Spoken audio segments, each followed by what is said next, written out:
সে ভাগ করার নিয়ম ৫ ভাগ ১৬ ভাগের ১৫।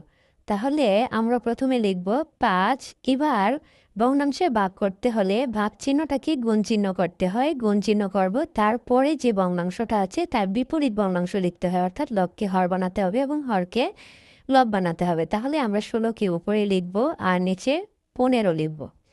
এখন এই ৫ হচ্ছে উপরের সংখ্যা আর এটা হচ্ছে নিচের সংখ্যা, অর্থাৎ এটা হচ্ছে লব, এটা হচ্ছে হর। এখন এই ৫ দিয়ে আমরা ১৫কে ভাগ করব। ৫ কে ৫, ৩ ৫-এ ১৫। এখন উপরে ১৬ আর ১ গুণ করব, ১৬কে ১৬ আর নিচে লিখব ৩। এখন ৩ দিয়ে ১৬কে ভাগ করব, যেহেতু উপরের সংখ্যাটা বড় তাই আমরা এখানে ভাগ করব। ৩ ১৬ এর মাঝে কয়বার ভাগ যায়? ৩ ৫-এ ১৫। এখন বিয়োগ করব, ৫ আছে ৬ হবে ১ হলে।